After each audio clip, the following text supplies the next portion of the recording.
Bom, gente, bom dia.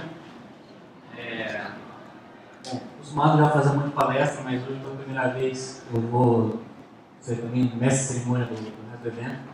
Apesar de fazer fazer palestra com bastante frequência, então espero não me embananar com o resto do evento no resto do dia. Eu vou até começar fazendo um retrospecto rápido que a gente já fez, meio uma história não contada do Objetivo, que a gente já faz, acho que foi em 2007, no nosso primeiro encontro. Aliás, quem participou disso daí, já foi uma besteira, e toda a turma aí pode levantar a mão. E a gente começou de uma forma bem informal, e inclusive essas imagens que estão aqui, ontem foi na minha casa, a gente fez com 8, 9 pessoas, já tipo churrasco, vocês podem ver até espetinho com tipos móveis. E é uma coisa que foi, enfim, a gente acreditava que precisava fazer um evento dessa natureza, só que foi uma coisa que foi, enfim, pelo menos para mim, uma coisa que foi acontecendo e, enfim, fico muito feliz de hoje ver a dimensão que o evento está tomando.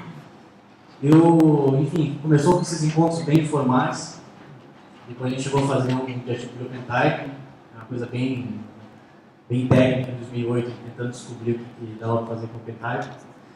E, enfim, depois foi seguindo, começou a virar o que chamava de Ativo Natal, agora vira de Ativo São Paulo. E então a gente teve em 2008, nesse ano eu estava fazendo mestrado no Ed, acabei participando até numa mesa redonda pela internet também. O pessoal estava muito risado, né, com a minha cabeça gigante ali no meio do resto do pessoal. Isso aqui que para mim é a melhor arte de cartaz até hoje. Essa gente se superou. E foi no ano 2009. E, enfim, a gente teve, eu pulei o 2010, mas a gente teve o Ativo de 2011 também, e pela primeira vez foi um convidado que veio dos Estados Unidos para cá. Teve também pela primeira vez o Ativo não só em São Paulo, uma coisa interessante também, foi a primeira vez em Brasília. Esse ano também a gente esteve aqui em Salvador, em setembro último agora. Também contou com a presença do Dr. Barcelona e um monte de outros feras. E até a gente chegar no que está hoje, né? Então acho que, como eu falei, estou muito feliz por o evento estar bombando, de estar esgotando a inscrição de novo, né? O ano passado já foi assim, então já é legal o seguinte, já cria essa cultura de até comprar participar. E eu vou fazer hoje uma apresentação que vai ser meio tentar juntar tudo o que vai ter pela frente. Eu vou voltar no final das palestras também para dar uma explicada do que o palestrante não quiser falar. Eu sou um cara chato hoje. E basicamente o que eu vou falar vai ser contar um pouquinho desse cenário que a gente está hoje. Né? Bom, eu praticamente fui forjado em design editorial mais tipografia, passando muito tempo pela Abril, depois pela Globo, e depois saí, enfim, depois de ter na Abril, acabei saindo para fazer o mestrado lá em Web também no final de 2008, onde eu fiz essa tipografia, que também é uma tipografia para editorial. E depois que eu voltei, eu falei, vou montar meu estúdio, comecei a dar aula no ED, onde eu dou aula hoje também. E comecei a fazer outras coisas bacanas também, enfim, não vou nem falar desses projetos hoje também, mas foi interessante de uma experiência que eu só tinha de revista, começar a fazer jornal, começar a fazer livro, começar a fazer manual de marca e outras coisas que eu estava acostumado. E, enfim, hoje estou em agência de publicidade, que é um negócio completamente diferente do que eu já tinha feito na minha vida. Mas não é o tema disso de hoje, então vamos para a tipografia.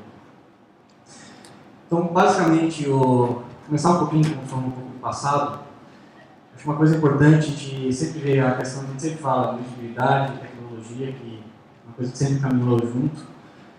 E a gente tem desde a época quando as incumábulas, depois da Bíblia de Gutenberg, enfim, a todos os processos que a gente teve de evolução ao longo dos séculos, sempre o desenho, diagramação, grid, isso sempre estava muito ligado com o que você tinha em mãos. Né? Falo que no projeto da Bíblia de Gutenberg, no belíssimo projeto gráfico, pensar que foi feito já há mais de 500 anos, cartazes do século XVIII, enfim, outras evoluções que influenciaram bastante também, como máquina de escrever, fazendo fonte muito espaçada. Depois, quando a gente começou para a Revolução Digital, que, enfim, começou meio devagar, mas hoje está uma maneira que nem a gente consegue acompanhar mais. E eu coloquei até aqui uma capa do destaque, que é uma coisa que eu acho que é interessante, a gente sempre faz os paralelos, né? Por que a gente usa a tipografia de um jeito e do outro. Aqui é uma coisa interessante a gente ver jornal com fonte sem serifa, por exemplo. O projeto já nem hoje, acho que já até mudou esse projeto de destaque, mas ele foi justamente, como é um jornal feito para o público jovem, começou a se usar fonte sem serifa para título, para poder pegar um público mais jovem que está acostumado a ler na internet. Na internet, a maioria das notícias é sem serifa. Né? Então você vê que já chegou ao ponto que é o inverso, é o digital influenciando o impresso também. Isso é uma coisa que, enfim, uma coisa que vai e vem. E aí tem uma questão até que eu vou colocar rapidamente também, que é a questão da gente ter fontes que a gente sempre, as chamadas clássicas, né, que quem já não teve um diretor de arte que falou, olha, eu só preciso dessa fonte aqui, eu só uso essa, não preciso de nenhuma, e com essas aqui você faz qualquer projeto gráfico. Porque realmente dá para fazer qualquer projeto gráfico com elas. Né? Mas aqui eu levanto um ponto que é a primeira coisa, olha a data que elas foram feitas. Né? A gente tem, você pega o Vética, que é mais recente desse bloco. Né? E se for falar de clássicas, o que é clássica? Né? Se não é mais do que a fonte que a gente usa com muita frequência, uma fonte que é mainstream. E naquela época, antes de ser digital, essas eram mainstream porque não tinha muita fonte disponível para uso editorial, então você tinha poucas fontes para utilizar. E acabaram elas foram ficando, eram boas fontes também, não tiro o mérito delas. Mas hoje a gente continua arrastando elas em projetos até hoje, mas a maioria não faz sentido mais usar elas por conta de questões técnicas. Eu vou levantar a bola um pouquinho disso. Então a gente tem questões como Verdana, Geórgia, que são fontes feitas para a tela de computador, já para você ver na internet. Dá para dizer que a Museu é clássica também. O Museu é uma fonte a primeira fonte grátis que fez muito sucesso.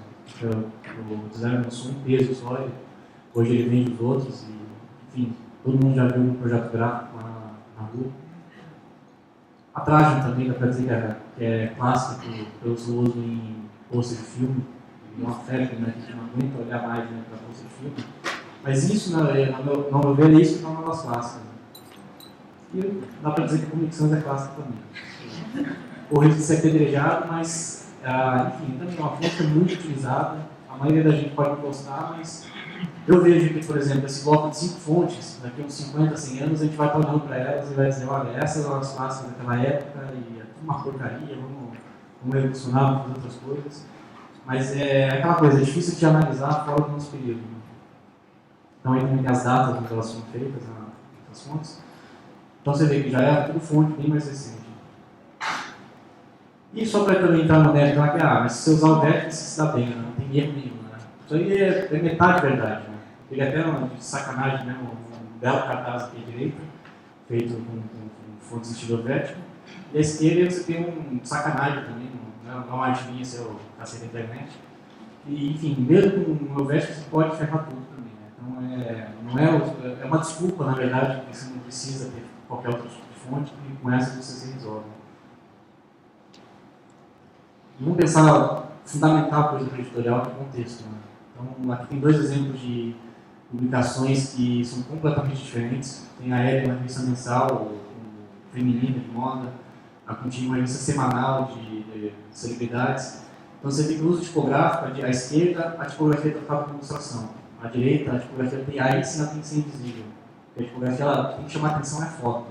Até nesse caso, a capa, quanto menos produzida, ela dá a ideia mais quente. Quando você começar a fazer uma capa que você conseguisse fazer no mesmo tempo semanal, mas ela ficasse muito elaborada, vai parecer que a capa fria. Então, a tipografia tem que ser usada com esse viés também. Né? E quando a gente fala também do nível de hierarquia de conteúdo, né? Isso aí é o principal. A gente começa a escolha tipográfica pensando nos níveis de hierarquia que a gente tem. Né? Algumas revistas têm 1, 2, tem revistas que têm 5, 10, 20. Aqui eu pego exemplos também de revistas que marcaram na época fazendo projetos de fontes por encomenda. A Squire foi uma das mais marcou época no final dos anos 90, nos anos 2000, fazendo na sequência várias fontes por encomenda. Eles fazem até hoje também, já virou uma prática do mercado. Então a gente tem no caso aí, assim, o Gustavo Clavas Clinton e o Rick Williams, por exemplo, são 2 fontes que foram feitas por encomenda para a Squire. Do Clinton, você deve conhecer até a fonte que a Apple usa hoje na chamada de capa. Né? Porque basicamente como funciona? Né? Você faz uma exclusividade de 3 anos, geralmente, e depois a fonte vai para o mercado de novo. E aí, a Square também, aquela coisa de plágio, né, que é uma coisa que a editorial acontece muito. A Square falou, pô, que jeito que a gente pode fazer de não ser plagiado mais, né? Porque os projetos anteriores tinham fonte por encomenda, mas ainda eram muito plagiados. Aí eles falaram, pô, vamos fazer essa parede tipográfica que aí não tem jeito, ninguém vai conseguir copiar a gente, né?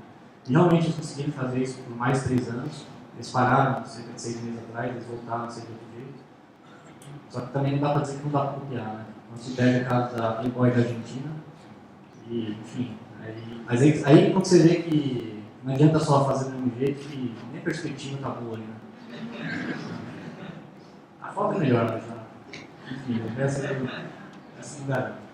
Então, é uma coisa que, mesmo quando você faz de um jeito muito personalizado, sempre alguém consegue fazer parecido. Né? Eu peguei outro exemplo também de fontes que são feitas, que o projeto gráfico é a fonte, que também foi o caso da Square britânica, uns anos atrás. Você vê que esses bandos de swatches, ligaturas, você vê, isso é o projeto gráfico da revista. É só título, você vê que a diagramação é bem simples, e as curvas que a fonte faz é que dá a personalidade da fonte, do projeto gráfico. Aqui um exemplo também de fontes de tabela, né, que é uma coisa que a gente vê muito no diário, geralmente nem presta atenção, né? Você está falando de projeto gráfico, a última coisa que você pensa é a tua tabela gráfica, infográfica, que você tiver. Só que dependendo da tua publicação, é a tua vida isso, né? Então aqui é o caso do Financial Times, que alguns anos atrás, utilizava a 10ª tendência de esquerda, e eles resolveram fazer uma fonte exclusiva para ele, né? Também só para uso da tabela. Né? Aí você começa a ver questões técnicas interessantes, você pode ver até o quanto o track aqui para não embolar o sinal gráfico, você vê a diferença que faz. O número tabular linear, o bold, o contraste de bold regular. Enfim, é isso que faz a sutileza e a diferença do projeto gráfico de publicação. Né? Às vezes é o caso extremo de você adaptar uma fonte por conta do seu projeto. Isso aqui é a Harper's Bazaar americana também, que chegou a fazer uma versão da Bodoni para ele, só que com alto contraste. Você pode ver que o E, o O capitular é também muito fino o contraste. Só é feito por esse tamanho mesmo. E só para revista. Né? E para dizer que não tem coisas aqui também no Brasil, né? A gente já tem historicamente vários projetos que foram feitos exclusivos também com publicações. A gente vai ter a dupla daqui a pouco falando do projeto da Folha, né? Não vou nem falar dele também, mas aqui só o registro dele. O registro do Hawaii também foi um projeto muito importante, né? Feito pelo Rodolfo Capeto. E o nosso Tony também, né? Com Notícias Populares. O Tony foi precursor também, né? De fazer fonte e também foi uma das primeiras fontes para publicações.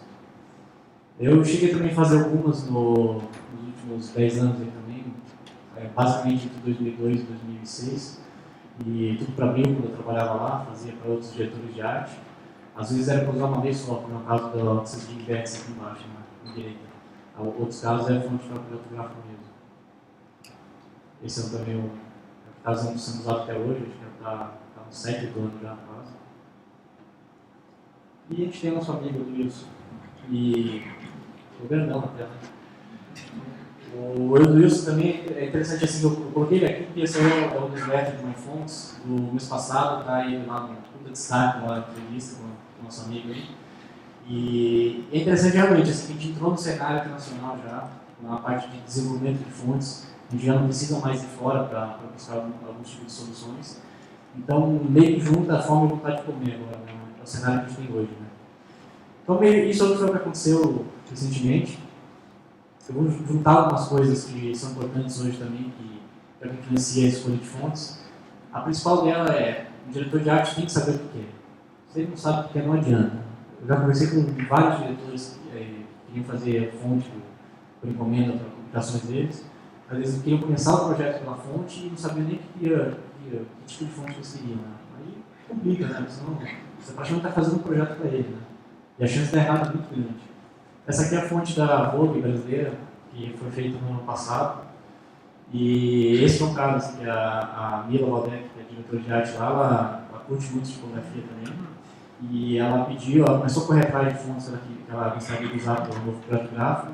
Ela acabou olhando referências de Romain Dubois, uma fonte esquecida do século XVIII. E ela resgatou a fonte, começou a procurar se alguém tinha desenhado ela. Achou o Ian Parte, que é um suíço que tinha feito uma versão similar, uma versão que foi inspirada no nome do Raro, contatou ele e acabou conseguindo fazer a fonte para a revista dela. Essas anotações da esquerda aí que está em vermelho, as anotações dela pedindo o tipo de slot que ela quer fazer. Então, você tem que saber dialogar também com quem está pedindo fonte, né? Não adianta, olha, eu quero, eu tenho dinheiro, enfim, você tem que saber o que você quer mesmo. Né? Então, aqui você vê dessas escolhas, por exemplo, nessa etapa de processo, como foi as escolhas que teve que fazer, às vezes o diretor de arte tem que falar, não, eu quero assim, não adianta, eu preciso de outra coisa. Aqui é a fonte uso. E você vê, assim, ela tem um alto contraste também, então você tem que saber na hora que você está pedindo que jeito que você quer usar. Né? Você não imagina, você pega uma fonte light e depois não funciona, ela já partiu da ideia, ela já achava que funcionava desse jeito. Então, é meio isso, assim, você já tem que saber o que você precisa antes de pedir. Né? E a gente tem questão que mudou tudo nos últimos anos, que foi o OpenType, e eu vou mostrar aqui um pouquinho do que é, que é uma coisa que me assusta ainda, que ainda nos dias de hoje tem pouco designer que sabe o que é efetivamente OpenType, o que dá para fazer.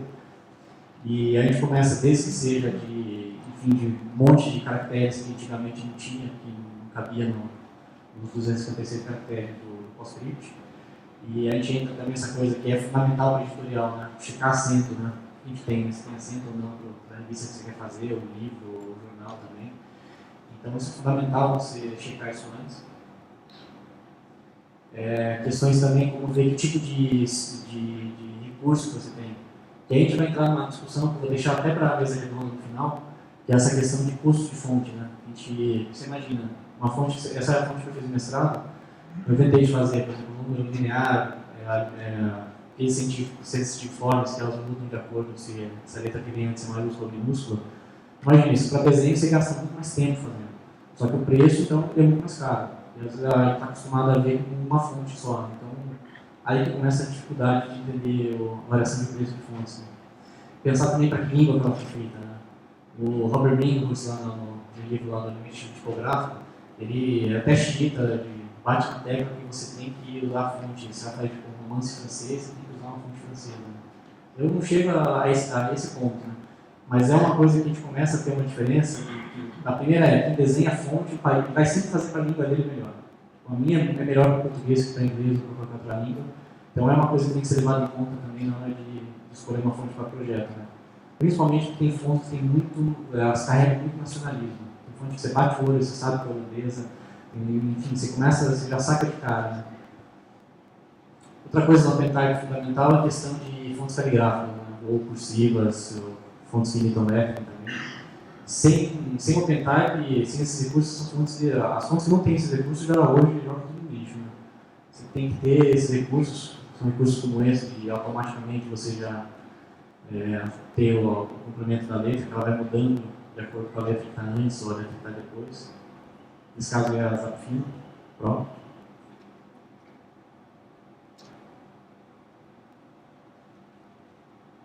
Aliás, o Pro é uma terminologia que sempre dá briga também. Tem muita fonte que diz que é Pro, mas não é Pro. E aí, para entender aquela coisa que eu estava falando de preço de fonte, né? Tem fontes como essa, por exemplo, essa Chamber, que ela tem 4.380 glifos. Uma fonte que seja normal, você às vezes tem 600, 800 glifos. Então, imagina isso na hora de você dimensionar, fazer o custo da fonte. Né? A fonte pode custar 10 vezes mais. Né? Nem é o caso, mas é uma coisa que é legal entender na hora de comprar uma fonte. Né? São recursos como esse, né? Que basicamente tem um monte de caractere variantes por mesmo. Nem gosto muito da técnica da fonte, que o desenho dela não é muito bom, não. Mas também fazer 4.280 glifos não é fácil mesmo. E às vezes a questão é, você precisa de 4.280 glifos também. E hoje em dia, principalmente, a gente está começando a ver muita coisa interessante, bem específica. E, por exemplo, você pega essa fonte aí, na House Industries, os set de números deles tem essa coisa que eu achei fantástica para usar editorial. Que você tem números que alinham de 12, né? Um alinha com 2. Então, se você quiser fazer essa coisa de ter sempre criar um projeto gráfico que isso seja fundamental, já tem fontes que atendem esse tipo de demanda. Né? Tem fontes que são específicas para resolver problemas de revista, como é o caso da IMA, que eu usei quando eu estava na GQ. Você pode ver, a IMA foi desenhada só para título. Você pode ver que ela não tem um overshot. Ela não tem, que é alguma coisa que é teoricamente errado. Só que é errado para ver em corpo pequeno. Se você quiser de corpo pequeno, a letra vai parecer menor, a letra redonda. Mas em título, não aparece. Você vai usar uma retranca, e aí começa a criar esse ruído. Se fizer uma retranca que nem essa, colocar uma tarde atrás, essa fonte aqui já não dá para usar. Então, tem fontes hoje que já tem esse tipo de demanda também, né? Tem que só correr atrás mesmo. Tem coisas mais específicas hoje, como o uso de tabelas, por exemplo. Isso é uma coisa que no mestrado eu foquei bastante em tentar quebrar a cabeça para oferecer umas soluções. Aí acabei inventando um recurso que é usando só a técnica de OpenType, né? Que basicamente você digita a porcentagem que você quer e a fonte já gera um gráfico de barras para você. Né? E isso aí você pode fazer com projeto gráfico se você quiser também, se quiser fazer com achurado, enfim, do jeito que você quiser fazer. Isso aí eu fiz eu gerei essa aí na minha fonte de mestrado. Né? Foi meio para experimentar, que é uma coisa que vocês vão ver que faz a diferença em projeto cross-media hoje. Né? Que você vai fazer um copy-paste do conteúdo para web e para mobile, você não está, por exemplo, se importou a tabela do Excel, você vai ter que transformar isso em imagem. Né? Você transformou isso em imagem, isso não é mais conteúdo. Na web não está com imagem, melhor não está, né? Se não tiver com texto. Né? E desse jeito ela continua com o arquivo puro ainda. Fiz a mesma coisa também simulando umas estrelinhas, onde você pode ver que você pode fazer um projeto gráfico do jeito que você quiser também. E surgiu, um ano e meio depois, mais ou menos, surgiu essa fonte que também acho bem interessante, a Chartwell. É uma fonte que daí não só tem gráfico de barras, mas também tem gráfico de pizza, tem 7, 8 diferentes tipos de gráficos. E ela ainda tem um problema técnico que não funciona em Mac direito. Quando esse projeto está comprado, eles colocam um gigante na hora, só funciona em PC. Na verdade, ela funciona em Mac, mas eles não garantem o uso. Né? Mas enfim, você consegue fazer gráficos como esse rapidamente também no próprio design. E essa aqui é uma que eu acho bem interessante, uma fonte que foi lançada no ano passado. No começo do ano passado. Vou achar que isso me interessa muito agora. Aqui essa é uma fonte da Typotech. Essa Greta Symbol é uma coisa muito interessante que eu vejo, assim, duas coisas. Uma que ela tem 10 níveis, 10 pesos, é um conceito de peso de fonte, né, de light para volt, light para heavy, por exemplo. Eles aplicaram em pictograma, é uma coisa que não tinha nenhuma fonte que cobria esse tipo de aplicação. E outra coisa que eu acho muito interessante é a inteligência de utilização dela, que é o que faz a diferença editorial. Então, basicamente, você já mudou a bola, você digita, por aí vai, né? Você sai digitando. E essa é uma dificuldade de fundos OpenType, né? A maioria não dá para fazer, você não acha que dá, você olha no manual, você revira o manual, você não sabe o que está acontecendo. E essa é uma que eu acho que a simplicidade e eu acho que também é muito intuitivo o jeito que eles fizeram a utilização da fonte. Aí se quiser fazer também os small caps, por exemplo, essa aplicação aí também.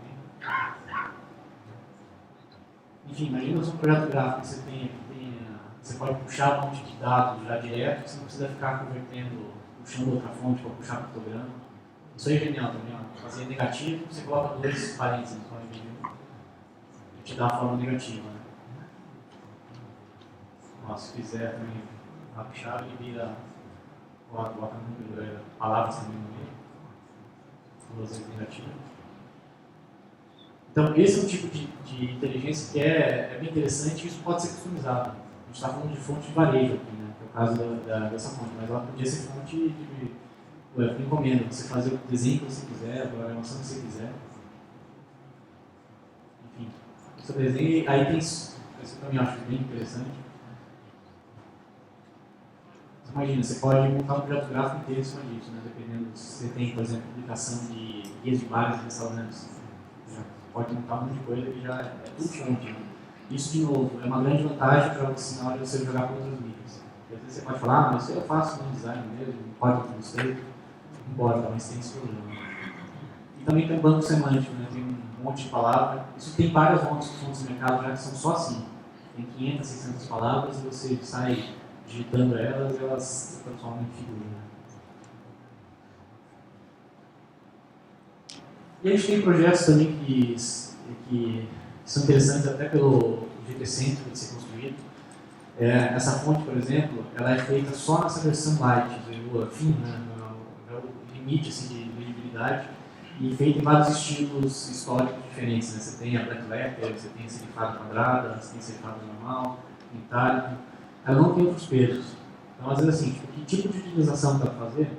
Não faço a menor ideia. Mas tem projetos que podem, digamos, se tem uma publicação que vai cobrir vários estilos, se quer usar tudo light, você não vai achar isso em várias fontes, vai ter que ficar misturando famílias. Né? Essa aqui, se for o caso de usar só light, você já tem uma linha.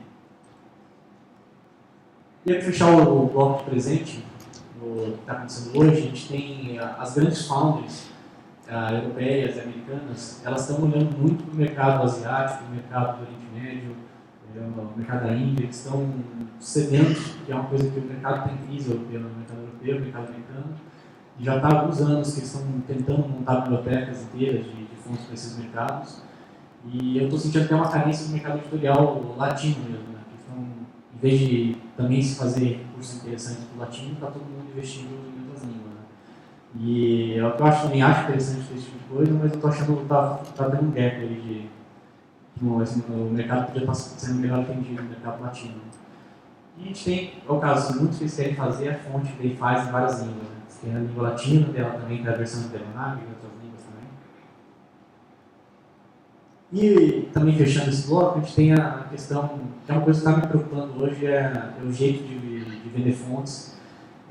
Enfim, hoje, eu trabalhando como diretor de tipografia na agência, eu fico o dia inteiro pesquisando, né? O dia inteiro mesmo, assim, né? Agora até enche o saco de ver fonte. Né?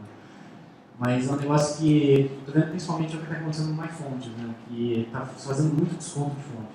Na hora de lançar, você começa a lançar, é tudo assim, 90% de desconto, 80%, 75%, tem tantos pesos grátis, que é nada mais que uma tática que você lança, ela se vender muito, independente se é barato ou caro, ela vai para o topo das mais vendidas. Né? Aí se está no topo das mais vendidas, depois ela vai continuar no topo das mais vendidas quando você tirar o desconto. Né?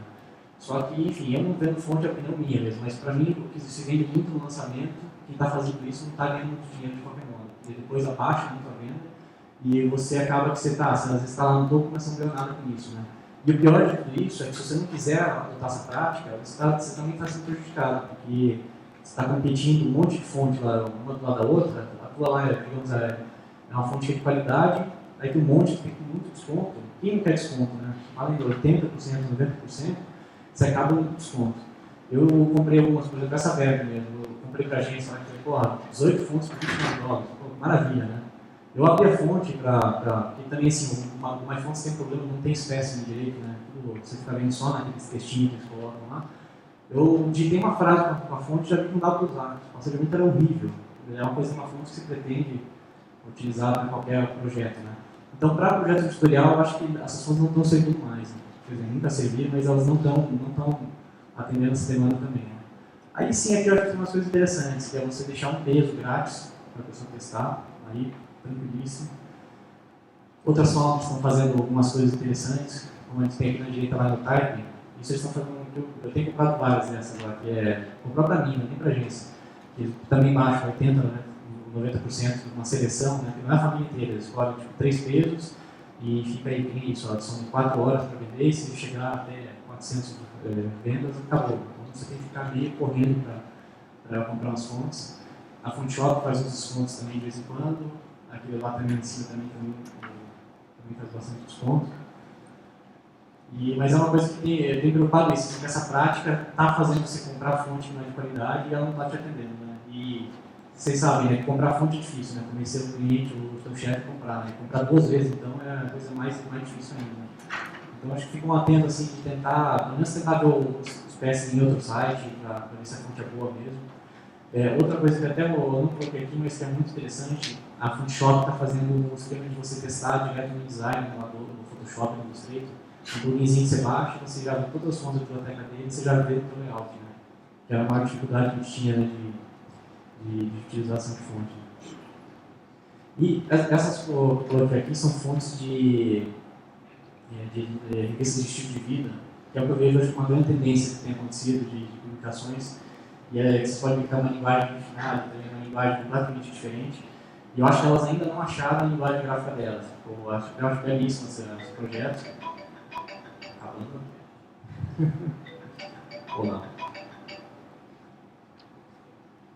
E essa fonte, ela, enfim, esse tipo de projeto, esse está redondinho, mas eles ainda estão muito calcados em revistas de moda. Então, ainda, justamente, eles acabam se apoiando em publicações de moda, e é o que está faltando um pouquinho ainda. Né? E para fechar, coisas de futuro também, umas coisas que eu vejo daqui para frente que vão acabar acontecendo. Primeiro, assim, inventar mais coisas malucas, coisas que atendam demandas específicas. Então, esse é aquele recurso que eu fiz com a brasileira também de fazer condensação no final de linha. Eu tento imaginar mesmo, assim, se tem algum outro tipo de projeto com outra fonte, que não fosse a minha, que seria útil esse tipo de recurso, né? Eu não sei muito, assim, realmente, assim, tanto que quando eu quis criar esse recurso, o pessoal do grupo falou, não, só para você, não vamos fazer um recurso, um software só para você, né? Então, é uma coisa mas eu vejo que a tendência é começar a ter muito mais coisa específica, né, também, coisa que a gente já faz para atender uma demanda específica. Vejo também que as fontes com layers, que é uma coisa que está crescendo muito hoje em dia também, elas vieram para facilitar o primeiro do que a gente já comentando. Então, isso para qualquer tipo de comunicação também, são fontes que vêm com 10, 20 layers diferentes, você vai combinando. Aqui para mostrar, para provar esse uso, aqui um exemplo dessa da Braga, do Dino Santos, que você salvou a capa da mesa, né? Uma foto de divulgação, uma foto de qualquer nota, e esses elementos da fonte resolveram a vida da capa, né? Esse é um que eu fiz na Adkill também, usando só a History também, que é uma fonte Peter Miller também, que tem 20 layers diferentes, você sai combinando. Você pode ver, as imagens são ruins, não tinha imagem boa para produção, então faz a tipografia segurar. E aí, entrando no digital, só que é que eu acho que é o grande desafio que a gente tem hoje, e quando a gente faz o impresso, a gente está acostumado a fazer, já faz 200 anos assim. E só que quando vai para o digital, a coisa que na DQ, quando eu tive que fazer a versão para iPad, o que eu mais sofri foi perder aquele conteúdo. O que você pode ver, isso aqui é a página do iPad, aí por a tela ser menor, e você não poder usar a fonte muito pequena, você perde aquele conteúdo que a gente tinha do impresso, e usar tamanho de fonte diferente mesmo. Né? Então, você tem ideia que essa página do impresso, e aqui à direita a página do iPad. Você vê que o tamanho de fonte lá era muito maior do grupo de texto para baixo. Né? Aqui eu tenho que usar um tamanho que é praticamente o mesmo. Né? Então, o negócio é que está tentando se virar para descobrir o melhor jeito de resolver isso. Né? Ou então também, quando você faz a mesma matéria no impresso, e no digital você acaba inventando da fonte está animada, da fonte está, enfim, nesse caso está só passando pela tela mesmo. Só que você vê a dificuldade que já é de renderização de tela disso aí. Apesar que hoje está melhorando a renderização do iPad, mas você tem que se pensar na hora de escolher uma fonte também nessas questões. Né?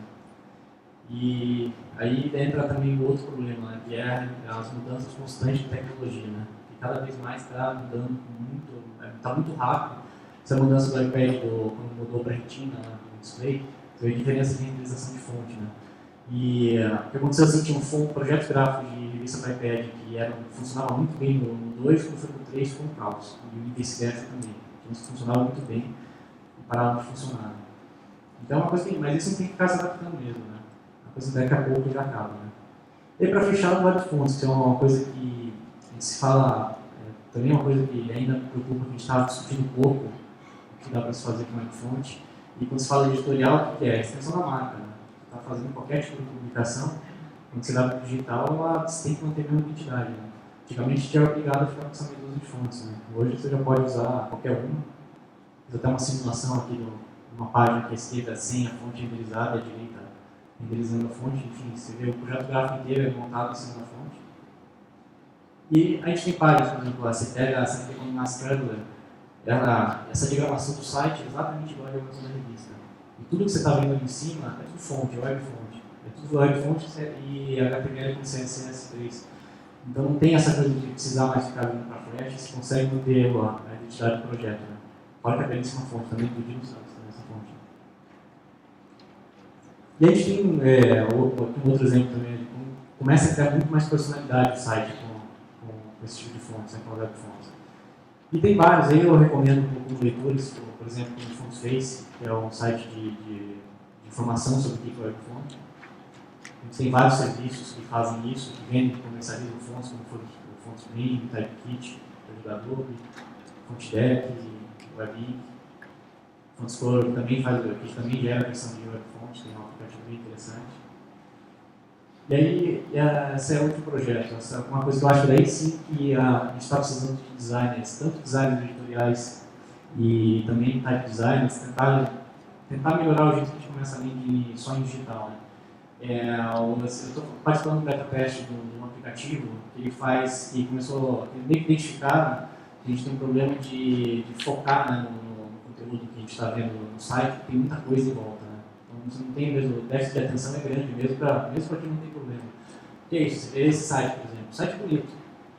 O site é bem bonito, inclusive, só que você vê que tem muita cor, tem aba lateral, às vezes tem uns que tem coisa piscando, enfim, é um caos, né? Isso aqui dando scroll para baixo da página, então é mais complicado do que o texto, né? Aí esse serviço que chama .dot, que está na versão beta ainda, ele faz o que ele faz? Ele exporta o teu conteúdo você fica na aba ali em cima também no navegador, ele exporta para o teu, já dentro da tua página, você consegue ler limpo, né? Como se fosse uma leitura de livro, né? E é com tipografia controlada, com grid controlado, então você tem aquela coisa de você não se perder mais do que você está lendo, você elimina tudo que não interessa e vai direto para o assunto. Fora essas coisas que daí tem alguns aplicativos de iPad interessante também, já que é marcação de texto, você pode selecionar, taguear, comentar, botar texto, compartilhar. E aí também o que ele faz, ele até a ideia é colocar, te joga para a versão de iPad também, então você sincroniza com o aplicativo de iPad. E aqui é até interessante a quantidade ele faz uma medição da leitura que você anda fazendo semanalmente, né? Então, quantas páginas você leu esse mês, se está mais do que semana passada ou menos. Então, quem curte assim, quer ficar subindo, está lendo um pouco, é um lugar para fazer isso. Então, e aí você vê como que a matéria também, ela também importa fotos, né? Não é que ela só tira o que está em volta. E aí é a mesma coisa, né? Com o grid controlado. Enfim, está bem beta ainda, mas acho que acho que é esse tipo de utilização que está faltando a gente explorar mais ainda, né? Tanto na parte de diagramação, quanto na parte de uso de tipografias. E é isso, gente. Então vamos. Obrigado.